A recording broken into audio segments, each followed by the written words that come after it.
Magandang araw, narito ang latest update natin hinggil nga sa super typhoon na si Pepito. So makikita natin sa ating latest satellite imagery na patuloy nga itong kumikilos papalapit dito nga sa may bandang eastern section ng Central Luzon. At kanina alas 10 ng umaga, ang super typhoon na si Pepito ay tinatayang nasa layong 120 kilometers timog silangan ng Baler, Aurora. Taglay ni Pepito, ang lakas pa rin ng hangin, umabot hanggang 185 kilometers per hour at ang pagbugso ng hangin naabot hanggang 230 kilometers per hour. Ito ay kumikilos sa direksyong northwest naman sa bilis na 20 kilometers per hour. So makikita nga natin dito sa radar image ng ating Baler Station na patuloy nga kumikilos papalapit dito sa lalawigan ng Aurora, ang sentro o ang mata ng bagyong si Pepito. At bukod pa dyan, yung malawak na kaulapan na posibleng magdala ng ulan ay makaka-apekto pa nga previously sa ilang bahagi ng Eastern Visayas at Bicol region. Ngayong araw naman inaasahan natin sa nakararaming bahagi ng Northern and Central Luzon at ilang bahagi ng Southern Luzon area. So ano nga ba inaasahan natin dahil sa bagyong si Pepito? Unahin po natin yung mga wind signal na nakataas sa mga oras na ito. Mayroon pa rin tayong Tropical Cyclone Wind Signal number 5 dito nga sa may bandang eastern section ng Pulilo Island. Yun ang naka-highlight po ng purple. Samantala, Tropical Cyclone Wind Signal number 4 naman sa naka-highlight ng red sa lalawigan ng Aurora, Quirino, Nueva Vizcaya, dito sa may bandang southern portion ng Ifugao, southern portion ng Benguet, southern portion ng La Union, eastern portion ng Pangasinan, dito sa eastern portion ng Nueva Ecija, dito sa northern portion ng Quezon, kasama nga yung natitirang bahagi ng Pulilo Island at sa may bandang Calaguas Island. Tropical Cyclone Wind Signal number 3 naman ang nakataas sa mga lugar na naka-highlight ng orange. Ito nga yung southern portion ng Isabela, ang natitirang bahagi ng Ifugao, dito rin sa Mountain Province, southern portion ng Abra, sa Ilocos Sur, sa natitirang bahagi ng Benguet, natitirang bahagi ng La Union, natitirang bahagi ng Pangasinan, dito sa northern portion ng Zambales area. Wind signal number 3 rin po ang nakataas dito sa lalawigan ng Tarlac, natitirang bahagi ng Nueva Ecija, northern portion ng Pampanga, sa northern portion ng Bulacan, northern portion ng Rizal, eastern portion ng Laguna. Wind signal number 3 rin sa central at eastern portion ng Quezon at sa western portion ng Camarines Norte. Samantala, wind signal number 2 sa naka-highlight po ng yellow, ito nga'y natitirang bahagi ng Isabela, southwestern portion ng mainland Cagayan, sa Kalinga, southern portion ng Apayao, sa natitirang bahagi ng Abra, ganun din sa may bandang Ilocos Norte, natitirang bahagi ng Zambales, sa buong Bataan, natitirang bahagi ng Pampanga, natitirang bahagi ng Bulacan, dito sa Metro Manila, wind signal number 2 rin. Samantala, sa natitirang bahagi rin ng Rizal, Cavite, sa natitirang bahagi ng Laguna, sa natitirang bahagi ng Quezon, natitirang bahagi ng Camarines Norte, sa buong Camarines Sur at sa western portion ng Catanduanes, mayroon din po tayong wind signal number 2.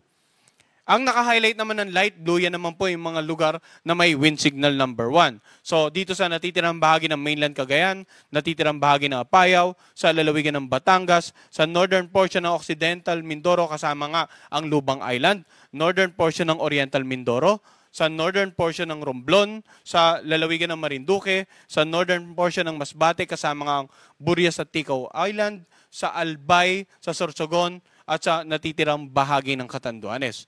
So ano nga ba inaasahan natin na lakas ng hangin? Doon sa mga lugar na may wind signals number 5, 4, 3, 2, yung malalakas na hangin, pwedeng makasira ng mga bahay na gawa sa light materials, sa mga lumang kahoy, pwede rin makapagpatumba ng mga poste ng kuryente, ng mga billboards na hindi pa nakatiklop yung pinakang actual na tarp, pwede rin makapagpatumba ng nakararaming uri ng pananim. So basically, ang wind signal po ay patungkol sa lakas ng hangin na pwede nyong maranasan sa inyong lugar. At habang papalapit yung bagyo, umiikli na yung lead time natin. Sa mga lugar na may wind signals number 5 and 4, less than 12 hours na lamang ang palugit natin. Sa lugar na may number 3 naman is 18 hours. Lugar na may number 2, less than 24 hours. At sa lugar na may wind signal number 1, less than 36 hours na lamang. Sapagkat papalapit na po sa landmass natin yung bagyong si Pepito. Samantala, ano naman inaasa nating pagkilos ng bagyo? No? Makikita natin alas 8 ng umaga, nandito nga siya sa karagatan sa silangang bahagi ng Quezon area. Adjacent sa silangang bahagi ng Quezon area.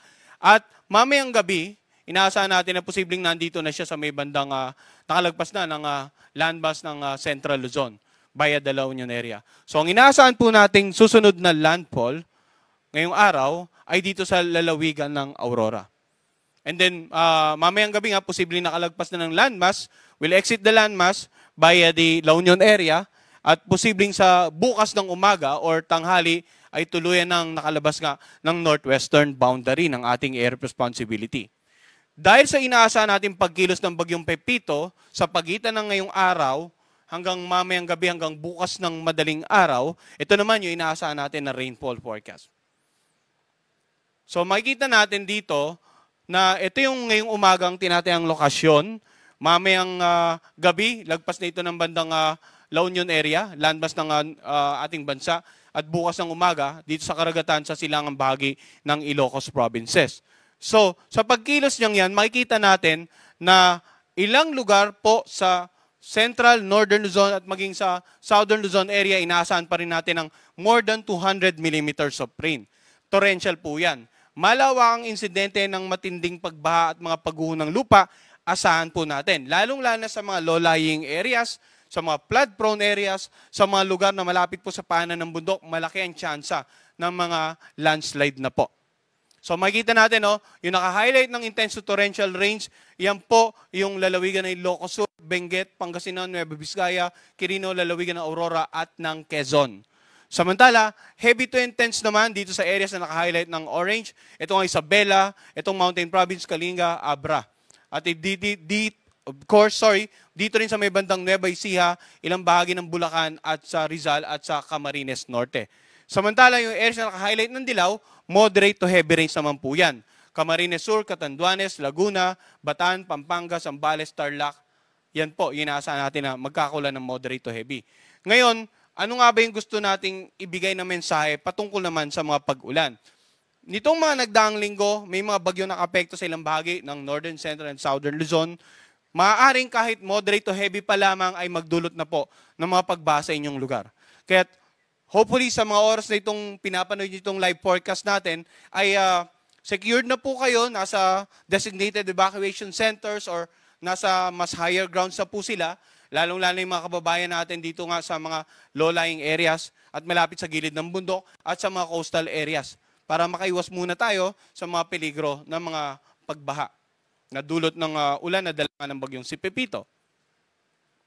Samantala, yung malakas na hangin at lalo na yung paparating na bagyong si Pepito ay pwede namang magdulot ng storm surge. Dito nga sa lalawigan ng Aurora, Camarines Norte, Pangasinan at Quezon ng more than 3 meters. Yung naka-highlight ng red po yan po yung mga lugar or coastal areas na pwedeng makaranas ng storm surge na around more than 3 meters. Binanggit po natin.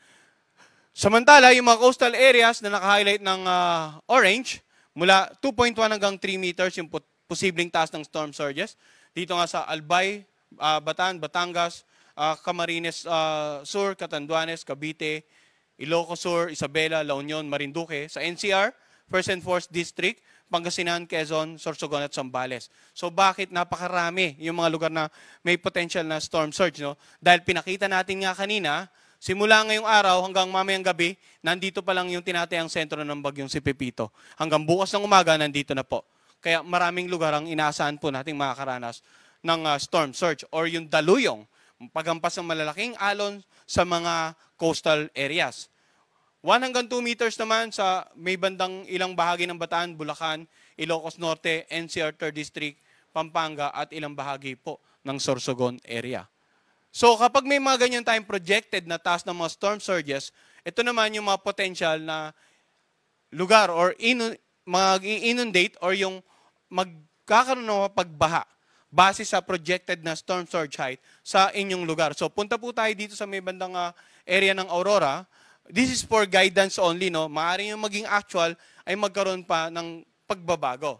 So makikita natin dito nga sa eastern coast ng Aurora, malaki ang chance ng mga storm surges base sa pinalabas ng Pag-asa at sa projection natin yung inundation o kung gaano kalayo mula sa coastal area papunta sa inner part ng coastal areas yung posibleng abutin ng mga storm surges.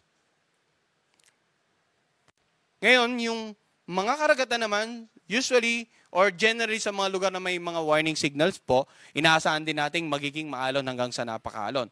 Isa rin po yan sa epekto ng paparating na bagyo. No? So ang gale warning natin, tinatayang mula 3.4 hanggang 14 meters ang magiging taas ng pag-alon offshore, sa laot.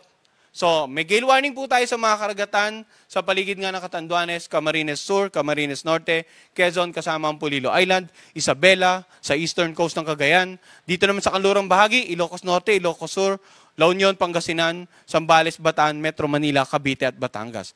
Hanggat maaari, huwag na pumalaot yung anumang uri ng sakyang pandagat sa mga karagatan generally ng Northern Central at ilang bahagi nga ng Southern Luzon area. Palagpasin po muna natin bagyo tayo mag-resume ng ating mga maritime activities dito nga sa mga dagat sa paligid ng Luzon